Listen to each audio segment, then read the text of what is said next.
اما بعد فاعوذ باللہ من الشیطان الرجیم بسم اللہ الرحمن الرحیم ان تتقوا اللہ یجعل لکم فرقانا صدق اللہ العظیم ان اللہ وملائکتہ یصلون علی النبی یا ایھا الذین آمنوا صلوا علیہ وسلموا تسلیما الصلاۃ والسلام علیک یا سیدی یا رسول اللہ وعلی آلک واصحابک یا حبیب اللہ الصلاۃ والسلام علیک یا روح جسد الکونین وعلی آلک واصحابک یا عین حیات الدارین الصلاۃ والسلام علیک یا سید الاشراف وعلی آلک واصحابک یا جامع الاوصاف حضور مخدومی معظمی سیادت پناہی عالی مرتبت حضرت سید فصیح الدین صاحب سہروردی، برادر محترم علامہ طارق محمود جامی صاحب، میزبان محفل جناب محمد نعیم بٹ صاحب، جملہ برادران گرامی مرتبت، شاہ صاحب کے سامنے حاضری دینا، کچھ کلام کرنا بڑے اعزاز اور افتخار کی بات ہے۔ کوئی ہماری روشن روایت، سنجیدہ روایت، معیاری روایت، اس کے شاہ صاحب صرف درخشندہ شکا ستارے ہی نہیں ہے بلکہ ایک آفتاب جہتاب، بلا شک و شبہ جو لوگ اب بھی اخلاص سے پڑھتے ہیں، معیار سے پڑھتے ہیں، ادب و لحاظ سے پڑھتے ہیں اور ڈوب کے پڑھتے ہیں، تو اب تو ایسے لوگ ہی بڑے کم رہ گئے ہیں۔ ان کی زیارت جو ہے وہ مختتم ہے، اسے غنیمت سمجھنا چاہیے، ان سے سعادت حاصل کرنی چاہیے۔ حضرت سیدنا فاروق اعظم رضی اللہ تعالیٰ عنہ کی ذات ستودہ صفات کا حوالہ ہے آج کی محفل کا۔ یہ ہماری خوش بختی ہے کہ اس ایک حوالے سے بہت سے حوالے ہمارے پاس آ گئے۔ حضرت قبلہ قاری صاحب، جلال صاحب اور پھر شاہ صاحب کا آنا تو پہلے دن سے ہی طے تھا کہ یہ تشریف لائیں گے، تو یہ محفل اپنی وقت کے اعتبار سے بڑی ایک اہمیت اختیار کر گئی ہے۔ اتنے مبارک لوگوں کو اور معیاری لوگوں کو آپ نے سن، کچھ باتیں میں عرض کروں گا کیونکہ مجھے حکم ہے۔ دیکھیے کتنا بڑا المیہ ہے کہ ہم جو اہل سنت والجماعت ہیں، ہمیں یہ وضاحت پیش کرنی پڑتی ہے کہ ہم اہل بیت کے بھی ہیں، ہم صحابہ کے بھی۔ اہل سنت والجماعت کا تو مطلب بھی توازن ہے، اہل سنت والجماعت تو ہیں ہی وہ جو سب کے ہیں۔ اہل سنت والجماعت کی محفلوں میں اب یہ عذر کرنا پڑتا ہے، اہل سنت والجماعت کی محفلوں میں یہ اب وضاحت کرنی پڑتی ہے کہ ہم صحابہ کو بھی مانتے ہیں، ہم اہل بیت کو بھی مانتے ہیں۔ اگر ان میں سے کسی ایک کے بارے میں بھی ذرہ برابر بھی کوئی شائبہ ہے تو تم اہل سنت والجماعت کاہے کو کہلاتے ہو؟ تم سنی کس چیز کے ہو؟ اہل سنت والجماعت کس چیز کے کہلاتے ہو اگر کوئی ایک ذرہ بھی جو ہے اس کے بارے میں شائبہ ہے؟ ہم تو ایمان رکھتے ہیں، مکمل رکھتے ہیں، اس پوری روایت پر رکھتے ہیں جو ہمیں اپنے بزرگان سلف سے ملی ہے۔ ہمیں تو نہ کسی عذر کی ضرورت ہے، نہ ہمیں کسی معذرت کی ضرورت ہے۔ ہم الحمدللہ اہل سنت والجماعت ہیں، اور یہ اہل سنت والجماعت کا تشخص شازی کب متعین ہوا؟ حضرت علی کرم اللہ وجہ الکریم نے تو یہ تشخص متعین کیا۔ جی یوں انحرافی افکار، کوئی خارجی ہو گئے، کوئی رافضی ہو گئے، پوچھا گیا کہ ہم کون ہیں تو اہل سنت والجماعت کا سلوگن صحابہ کرام نے اس وقت اختیار کیا، اور یہ دونوں لفظ نبی کریم صلی اللہ علیہ وسلم کی حدیث مبارکہ کے ہیں، اس لیے اختیار کیے گئے، اس لیے کہ حضور نے فرمایا کہ تم میری سنت پر رہو اور میرے خلفائے راشدین کی سنت پر رہو۔ سنت ہے ہی وہ جو حضور کی بھی ہے اور خلفائے راشدین کی بھی ہے، اور حضور نے فرمایا کہ اللہ کا ہاتھ جماعت پہ ہے، اس لیے اہل السنت والجماعت کا سلوگن اختیار کیا گیا کہ اب انحراف بہت ہو رہا ہے تو اصل شناخت پہ کون ہے، اصل مرکز پہ کون ہے؟ حضرت علی کرم اللہ وجہ الکریم کے سامنے یہ طے ہوا کہ وہ اصل شناخت پہ ہے جو اہل سنت والجماعت ہے۔ اقبال نے کیا خوبصورت بات سمجھا دی ہے۔ اقبال کہتے ہیں کہ غریب و سادہ و رنگی ہے داستان حرم، غریب و سادہ و رنگی ہے داستان حرم، نہایت اس کی حسین ابتدا ہے اسماعیل۔ او میاں یہ قربانی، یہ شہادت، یہ تو حضرت ابراہیم کے توکل سے شروع ہوتی ہے۔ حضرت اسماعیل کی قربانی سے شروع ہوتی ہے، پھر 18 ذی الحج میں ایک عظیم قربانی حضرت عثمان غنی کی ہے، پھر یکم محرم کو عظیم قربانی حضرت فاروق اعظم کی ہے، اور شہادتوں کی یہ داستان اپنے کمال پہ اس وقت پہنچ گئی جب امام پاک نے کربلا کے ریگزار پہ لہو سے اپنا موقف لیا۔ تو کوئی چیز بھی کسی سے کٹی ہوئی نہیں ہے، کوئی روایت کسی سے کٹی ہوئی نہیں ہے، سب نبی کریم صلی اللہ علیہ وسلم کا بنایا ہوا گلدستہ ہے۔ کسی ایک پھول کو نکال دو گے تم اس گلدستے میں رکھنا اندازی کی جسارت کرو گے۔ یہ حضور کا گلستان ہے، اس کا ہر پھول اپنی ایک شان رکھتا ہے، ہر پھول اپنی ایک پہچان رکھتا ہے۔ ہمارے بزرگان سلف کا جو طریقہ تھا وہ بڑا محمود تھا، آج بعض نادان لوگوں کو سمجھ نہیں آتی۔ حضور جب بھی دیکھیں محرم ہوتا تھا، ہم نے جب ہوش سنبھالا ہم دیکھتے تھے کہ 10 روزہ اجتماعات ہوتے تھے اور محفلیں ہوتی تھی۔ پہلے دن نبی محتشم صلی اللہ علیہ وسلم کا ذکر پاک ہوتا تھا، دوسرے دن سیدنا ابو بکر صدیق کا ذکر پاک ہوتا تھا، پھر تیسرے دن فاروق اعظم رضی اللہ عنہ کا ذکر پاک ہوتا تھا، پھر حضرت عثمان غنی کا ذکر پاک ہوتا تھا، پھر حضرت علی مرتضیٰ کرم اللہ وجہ الکریم کا ذکر خیر ہوتا تھا، پھر حضور سیدہ کائنات کے حضور میں نذرانہ عقیدت پیش ہوتا تھا، پھر حضرت حسن مجتبیٰ کا ذکر ہوتا تھا، پھر امام عالی مقام کے خصائل اور فضائل بیان ہوتے تھے، اور پھر واقعہ کربلا کو تفصیل سے 3 دن بیان کیا جاتا۔ کیوں؟ ہمارے بزرگ بہت عقل مند تھے، اس لیے کہ وہ یہ سمجھتے ہیں کہ کربلا کوئی تاریخ سے کٹی ہوئی داستان نہیں ہے۔ کربلا میں حسین پاک چاہتے کیا تھے؟ میں نے بہت سے لوگوں سے یہ سوال کیا کہ کیا امام عالی مقام اپنی نبوت کا اجرا لے کر گئے تھے؟ نہیں، نبوت تو ختم ہو گئی تھی۔ کیا امام پاک اپنی امامت معصومہ کو قائم کرنا چاہتے تھے؟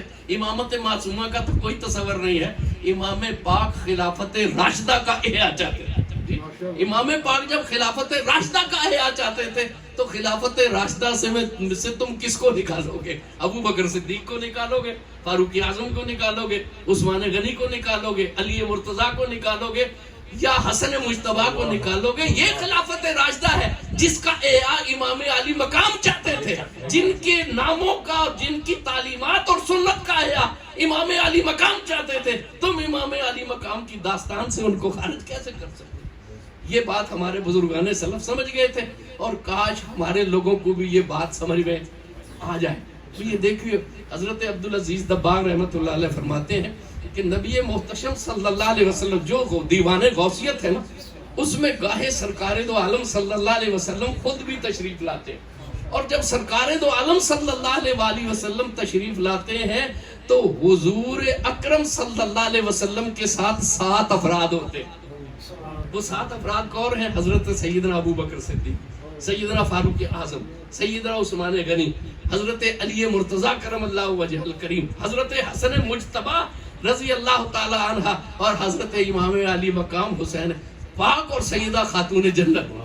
وہ فرماتے ہیں کہ یہ 6 حضرات حضور کے ساتھ بیٹھتے ہیں، اور سیدہ کائنات جو اولیاء خاتون ہیں ان کے مجمع میں جا، ان کی مجلس کی صدارت جا کر کرتی ہیں۔ تو یہ تو جو اسلام کا نظام روحانیت ہے، اس کے یہ 7 ستون ہیں۔ ابو بکر صدیق کی صداقت، حضرت عمر کی عدالت، حضرت عثمان کی سخاوت، علی مرتضیٰ کی شجاعت، حضرت حسن مجتبیٰ کی مصالحت، اور امام علی مقام کی شہادت، اور سیدہ خاتون جنت کی طہارت۔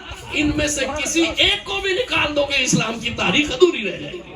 نعرہ تکبیر، نعرہ رسالت، نعرہ رسالت، نعرہ حیدری۔ اور جو اسلام، جو خلافت راشدہ ہے سرکار دو عالم صلی اللہ علیہ وسلم کی، یہ تو اللہ کے رازوں میں سے ایک راز ہے، یہ اللہ کے رازوں میں سے ایک راز ہے۔ سرکار دو عالم صلی اللہ علیہ وسلم نے خود متعین نہیں فرمایا کہ میرا جانشین کون ہوگا۔ کیوں؟ اگر نبی کریم صلی اللہ علیہ وسلم خود متعین فرما دیتے تو پھر اس جانشین کا حکم بھی اسی طرح حجت ہوتا جس طرح کہ سرکار دو عالم صلی اللہ علیہ وسلم کا تھا، کیونکہ امت کو مشورے کا حضور نے موقع دیا، تربیت کا موقع دیا۔ لیکن سرکار دو عالم صلی اللہ علیہ وسلم نے اشارہ فرمایا۔ آپ حالات دیکھیں، جیسے حالات تھے ویسا ہی خلیفہ راشد اللہ نے مسلمانوں کو عطا فرمایا۔ حضرت ابو بکر صدیق رضی اللہ تعالی عنہ اس وقت سے نبی کریم صلی اللہ علیہ وسلم کے ساتھ ہیں جب حضرت خدیجہ الکبریٰ حضور کی زندگی میں ابھی نہیں آئی تھی. حضرت علی مرتضیٰ کرم اللہ وجہ الکریم پیدا بھی نہیں ہوئے تھے. ان فوان شباب جیسے ہی ہوش سنبھالا نا تو حضور کے دائرہ تربیت میں آ گئے, حضور کی رفت رفاقت تو صحبت میں آ گئے. اس روز سے میں تیرا پرستار حسن ہوں, اس روز سے میں تیرا پرستار حسن ہوں, دل میرا آشنائے محبت بھی جب نہ تھی. وہ بچپن سے جیسے ہی ہوش سنبھالا سرکار دو عالم صلی اللہ علیہ وسلم کے ساتھ وہ آگے.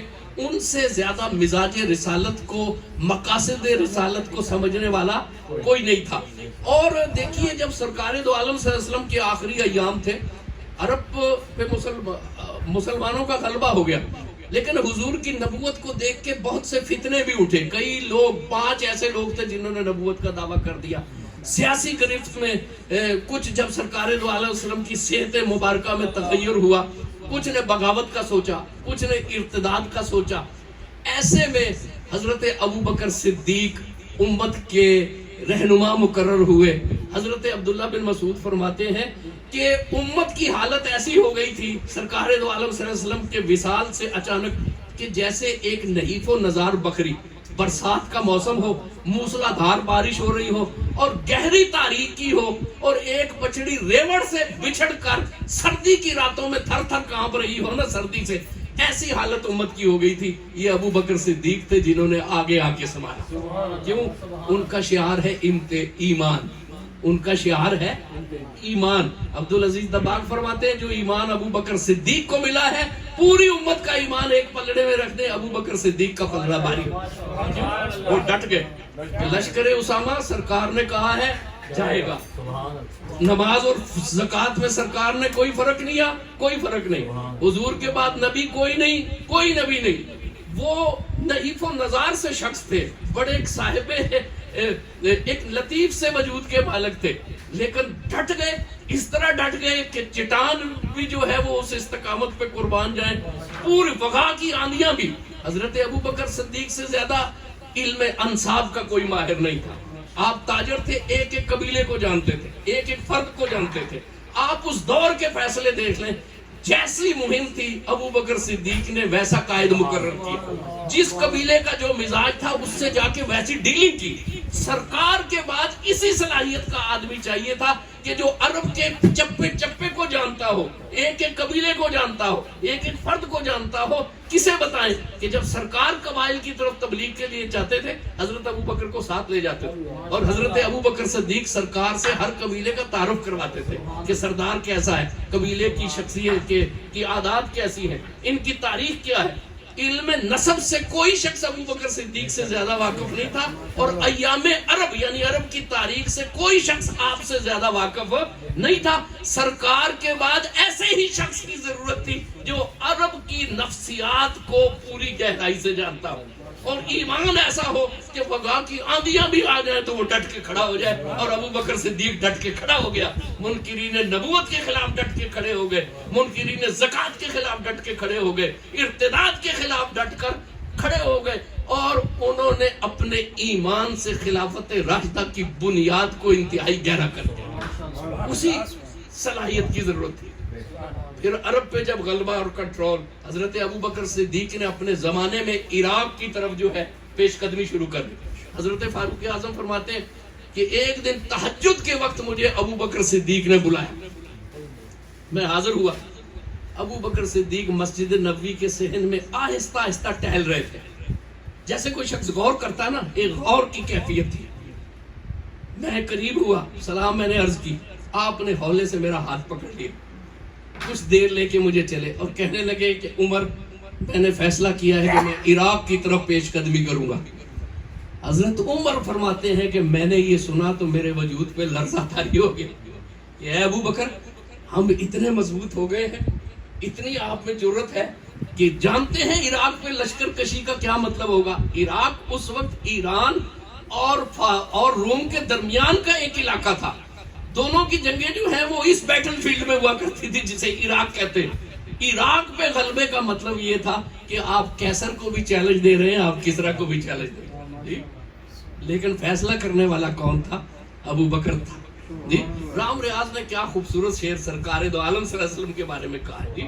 اور ابو بکر صدیق اس کا عکس جمیل ہے کہ استقامت تیرے اندر کے تہے آب چٹان، استقامت تیرے اندر کے تہے آب چٹان، اس پہ نازک بدنی ہے میرے مکی مدنی. نعرہ تکبیر، نعرہ رسالت، نعرہ رسالت، نعرہ حیدری. استقامت تیرے اندر کے تہے آب چٹان، اس پہ نازک بدنی ہے میرے مکی مدنی.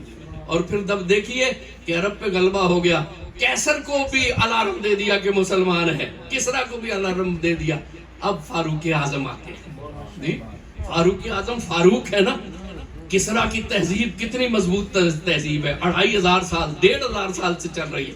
اور روما کی گرفت کتنی مضبوط ہے سیاسی حالات پہ، لیکن یہ فاروق ہے. فاروق کا مطلب ہی یہ ہے کہ باطل کے اندھیروں کے درمیان میں اسلام کا امتیاز قائم کر دے.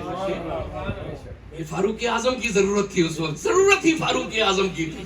اور فاروق اعظم کو اللہ تبارک و تعالیٰ نے مسلمانوں کو دیا وہ جوان رانا، 6.5 فٹ قد، وہ حوصلوں کی ایک چٹان، وہ بصیرت اور دانائی کا مجسمہ، وہ جس کے دل پہ اللہ کی طرف سے الہام ہوتا ہے، وہ جو اس امت کا محدث ہے، وہ جس کی زبان سے خود اللہ بولتا ہے. کوئی ایک فیصلہ بھی ایسا نہیں ہے جو کہ غلط ثابت ہوا. کسرا بھی لرزہ بر اندام، کیسر بھی لرزہ بر اندام.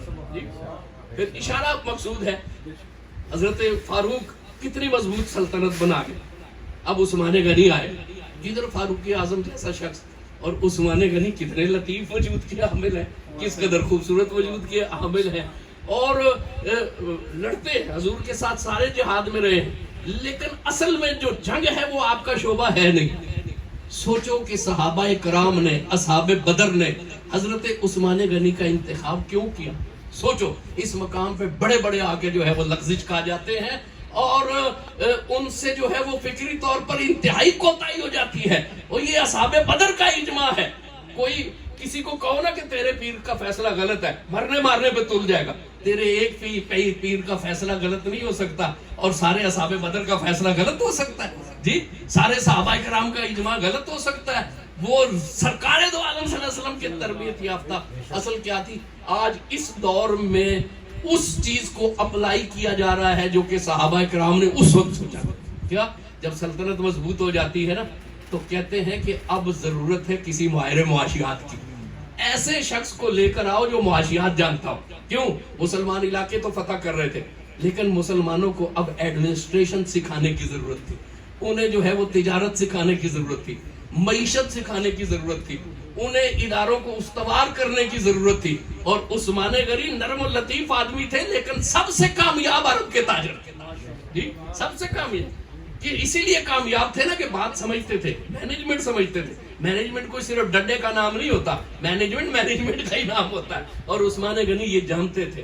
اور حضرت عثمان غنی آئے، انہوں نے ادارے استوار کیے، مسلمانوں کو معیشت سکھائی. حضرت عمر مسلمان مجاہدین کو جاگیر نہیں دیتے تھے.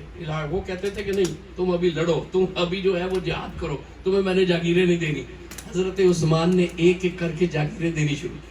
کسی نے پوچھا کہ عمر تو جاگیر نہیں دیتے تھے، آپ مسلمانوں کو جاگیر دے رہے ہیں، آپ صحابہ کو دنیا میں مبتلا کر رہے ہیں. ایک فکرہ عثمان غنی کا ہے، کاش بدتمیزی کرنے والے، میں ذرا لفظ غلط سمجھ رہا ہوں، اس پہ غور کریں تو انہیں اندازہ ہو کہ عثمان غنی کی عظمت کیا ہے، فراست اور ذہانت کیا ہے. انہوں نے کہا کہ علمتہم الاقتصاد والاجتہاد، علمتہم الاقتصاد والاجتہاد. یہ مسلمان علاقے فتح کرتے رہیں گے، مینجمنٹ غیر مسلموں کے پاس ہوگی، منشی غیر مسلم ہوں گے، ادارے چلانے کے لیے تمہیں جو ہے وہ ان سے بھیک مانگنی پڑے گی. میں مسلمانوں کو اقتصادیات سکھا رہا ہوں. جیسے جیسے اقتصادیات کا دائرہ وسیع ہوگا ویسے ویسے اجتہاد کا دروازہ بھی کھلے گا، ویسے ویسے اجتہاد کا دروازہ بھی کھلے گا. غور و فکر کی عادت بھی پڑی ہوگی. ابھی تو سادہ سے مسائل ہے کہ نماز کیسے پڑھنی ہے، روزہ کیسے رکھنا ہے. حج کیسے کرنا ہے، یہ آئیں گے تو پھر انشورنس کو سوچیں گے، پھر بینکاری کو سوچیں گے، پھر بیع شرع کے مسائل کو سوچیں گے، پھر وزارت خارجہ کو سوچیں گے، پھر داخلہ کو سوچیں گے، پھر جو ہے وہ سفارتکاری کے اسلوب کو سوچیں گے. میں انہیں ذمہ داریاں دوں گا تو اجتہاد کا دروازہ کھلے گا. اور باقی جب آ گئے تھے تو عثمان غنی ایک سوال کرتے تھے، کیا میں نے تمہیں خوشحال نہیں کر دیا؟ کیا میں نے تمہیں خوشحال نہیں کر دیا؟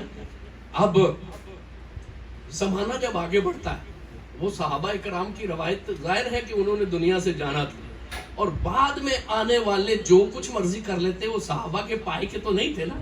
اور پھر جب سلطنت وسیع ہوئی تو دوسرے لوگ بھی تو کچھ سوچتے ہیں نا، جن کی سلطنتیں چھین لی انہوں نے ریشہ دوانیاں شروع کی، مختلف قسم کے افکار جو ہے وہ پیدا ہو گئے. اب دو طرح کے مسلمانوں کو فتنے تھے. ایک تو یہ کہ سازشوں کا مقابلہ کرنا تلوار سے، اور دوسرا یہ تھا کہ وہ جو انہوں نے خیالات باطل پھیلا دیے تھے اس کا مقابلہ کرنا دلیل سے.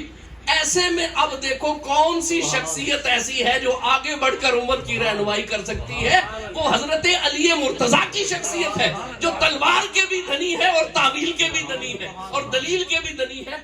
ایسی جامع شخصیت اس وقت صرف حضرت علی کریم ہے. اور سرکار خود فرما کے گئے تھے، سرکار کا فرمان نہیں پورا ہونا تو کس کا ہونا ہے. حضور نے فرمایا علی آج تم قرآن کی تنزیل پہ لڑ رہے، آج تم قرآن کی تنزیل پہ لڑ رہے ہو، کل تم قرآن کی تعویل پہ لڑو. یہ دو شجاعتیں ہیں حضرت علی کی ڈیوٹی تھی کہ حضور کے زمانے میں تنزیل پہ لڑنا، کافروں سے لڑنا. اور جب یہ خارجی آ گئے، جب یہ رافضی آ گئے، جب یہ انحرافی فکرے آ گئے، تو پھر حضرت علی تلوار سے بھی لڑ رہے ہیں اور تعویل کا مقابلہ بھی کر رہے ہیں. پھر تعویل کا مقابلہ بھی کر رہے ہیں. تنزیل پہ لڑو گے اور پھر ایک وقت آئے، آج تم تنزیل پہ لڑ رہے ہو، اے علی ایک وقت آئے گا کہ تم تعویل پہ لڑو گے. تعویل پہ لڑنے کے لیے علی مرتضیٰ سے زیادہ مناسب آدمی تھا ہی کوئی نہیں. وہ مقابلہ، ان فطروں کا مقابلہ کرنے کے لیے علم کی ضرورت تھی، صرف شجاعت کی ضرورت نہیں تھی. اور علم اور شجاعت جس پیکر میں، رزم اور برزم کی ساری رعنائیاں جس پیکر میں مل جاتی ہیں وہ علی مرتضیٰ. نعرہ تکبیر، نعرہ رسالت، نعرہ رسالت، نعرہ حیدری. اس زمانے میں ضرورت تھی علی مرتضیٰ کی. اور پھر حضرت حسن مجتبیٰ آئے، حضور نے فرمایا میرا یہ بیٹا سید ہے، امت میں صلح کرا کے جائے. انہوں نے صلح کرائی. خلافت راشدہ تھی 30 سال کی، میاں سرکار فرما گئے تھے جی، پھر 30 سال کی تھی. اور پھر جب صحابہ کا ایک دور چلا، وہ خلافت راشدہ کی سطح کا آئیڈیل ہو یا نہ ہو، بہرحال صحابہ کرام تھے. اور پھر مرور زمانہ، پھر سوء اتفاق کہ یزید کے ہاتھ میں زمام کار آ گئی، جو یہ چاہتا تھا کہ اپنی مرضی کو شریعت پر نافذ کر لے. اس وقت سوال اٹھ کھڑا ہوا کہ کیا ایک حکمران کی ہوائے نفس چلے گی یا خلافت راشدہ کا نظام چلے گا. ایسے میں حسین پاک کی شہادت جو ہے وہ مسلمانوں کی رہنما بن کے سامنے آ گئی. اور قیامت تک اب حق کی روایت کبھی بھی پس پردہ نہیں جا سکتی. کوئی وقتی طور پر ظلم سے اسے دبا تو لے گا، لیکن جب بھی حسین کا نام سامنے آئے گا حق کی روایت دوبارہ زندہ کری ہو کر جائے گی. یہ سفر ہے خلافت راشدہ کا، جو صدیق پاک کی صداقت سے شروع ہوتا ہے اور امام پاک کی شہادت پر اپنی کامرانیوں پہ پہنچتا ہے، اپنے نقطۂ کمال پہ پہنچتا ہے. تم سرکار دو عالم صلی اللہ علیہ وسلم کے گلدستے کو الگ کرنے والے کون ہو؟ تم یہ تفریق کرنے والے کون ہو کہ صحابہ کرام ہیں کہ اہل بیت ہیں؟ تم ہم سے پوچھنے والے کون ہو؟ ہم کسی کے وکیل نہیں ہیں. دعا کرو کہ یہ خلفائے راشدین اور اہل بیت ہمارے وکیل بنے.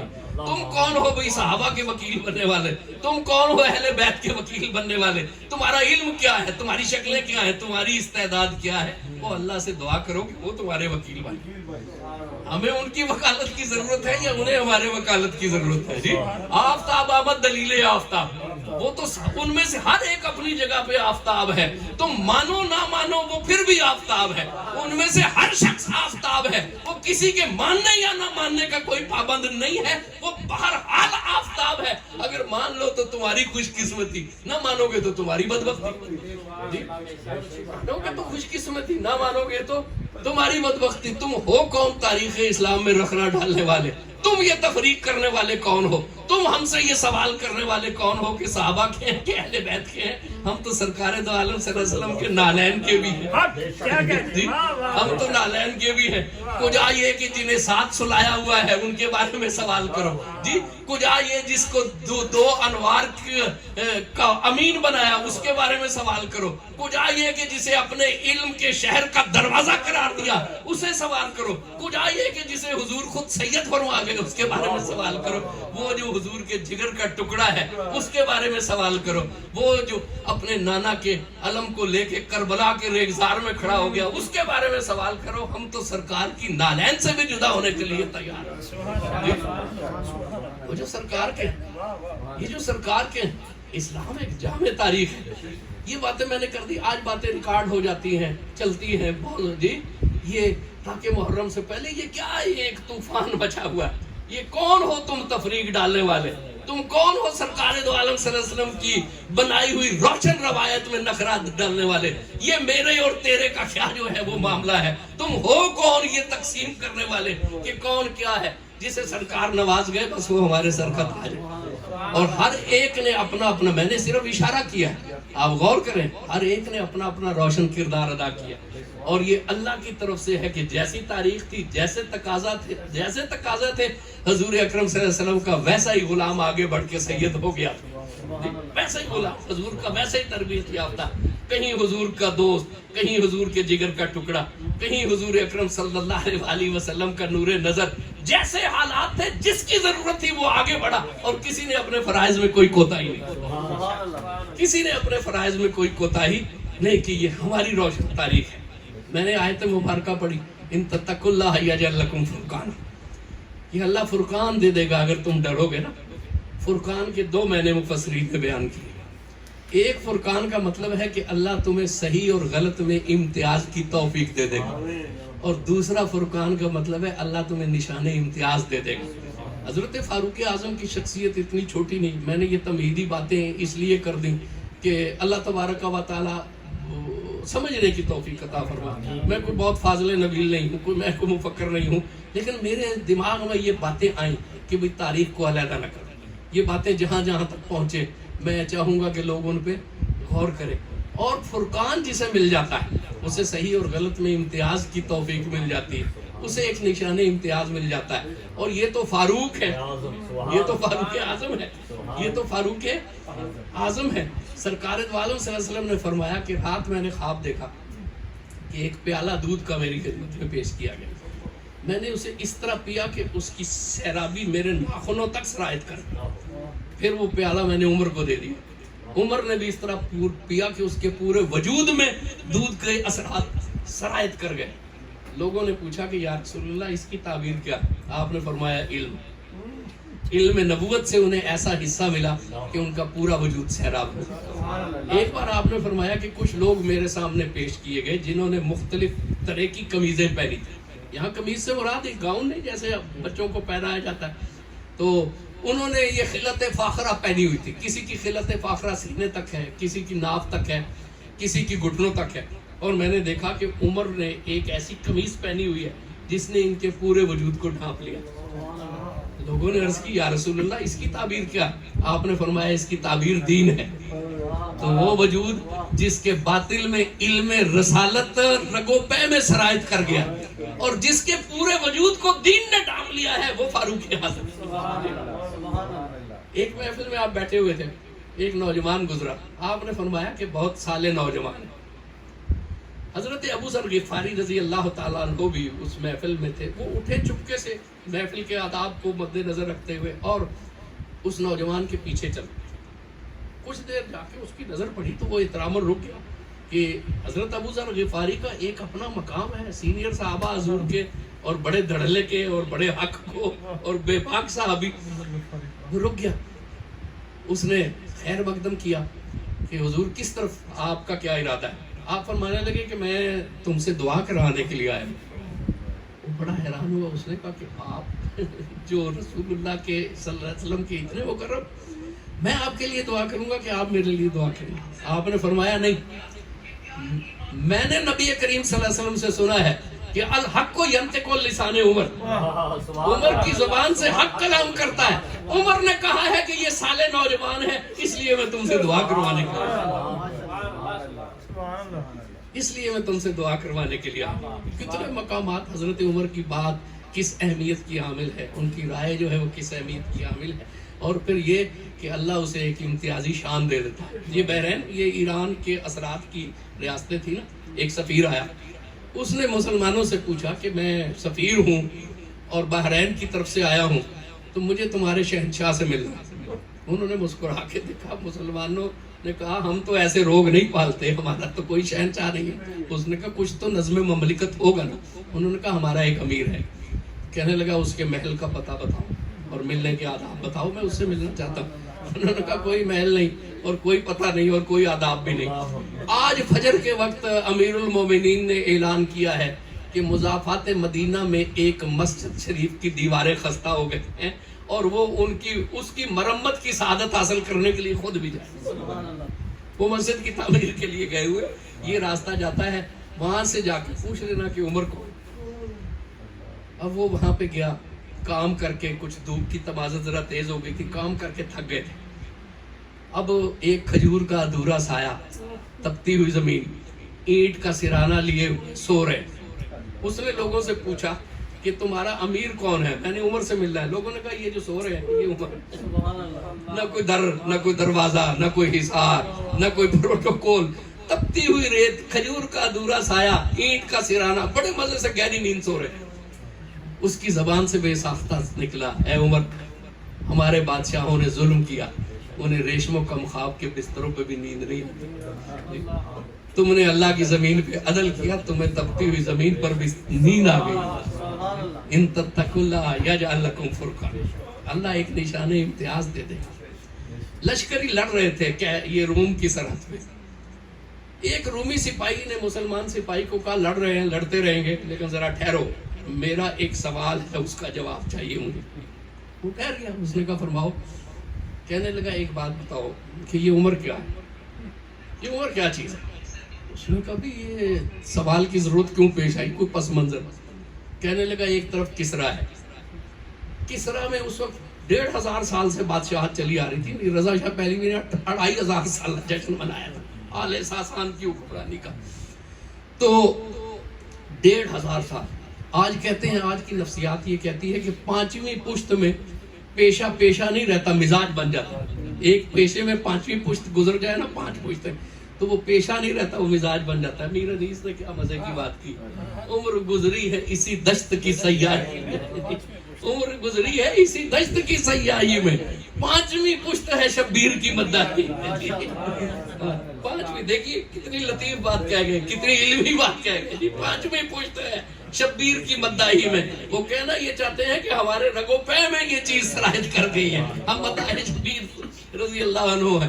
تو اس نے کہا دوسری طرف روم کی سلطنت ہے، ان کی بھی ایک روایت ہے. روم کی روایتیں آپ تاریخ پڑھیں تو بڑا مربوط ایک ان کا نظام تھا. لیکن یہ عمر ہے، ایک صحرا نشین ہے جہاں کوئی حکومتی کبھی منظم قائم نہیں ہوئی، جن میں کوئی آئینی نہیں تھا، کوئی قانونی نہیں تھا. اور یہ اس کے لشکر بکولے کی طرح اٹھے ہیں، نہ کسرا سے رک رہا ہے نہ کیسر سے رک رہا ہے. یہ بلا کیا ہے، اس میں کیا خصوصیت ہے.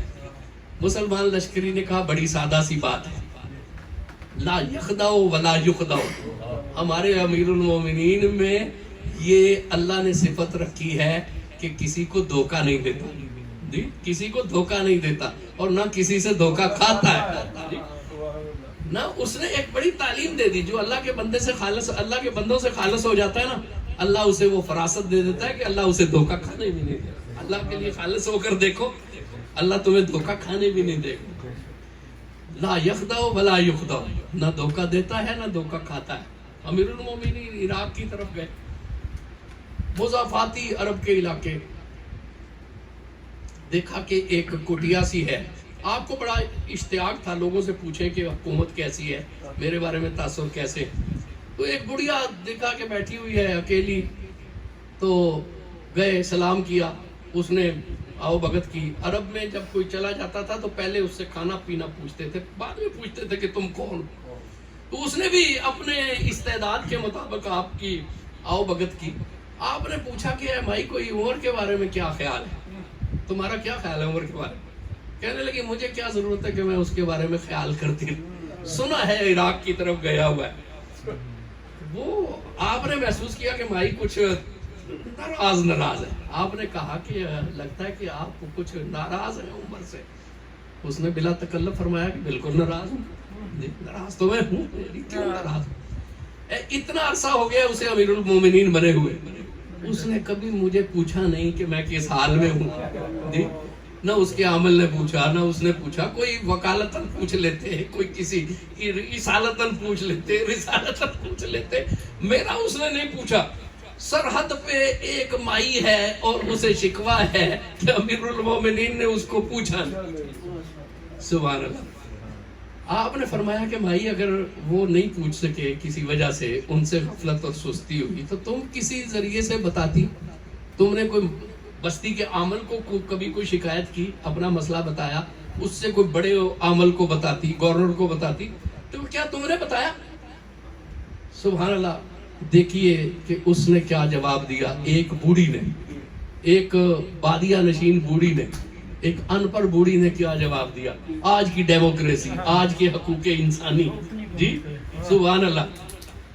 اس نے کہا کہ میں جا کے کیوں بتاتی, اللہ نے اسے امیر المومنین کس لیے بنایا, میں کیوں بتاتی جا کر.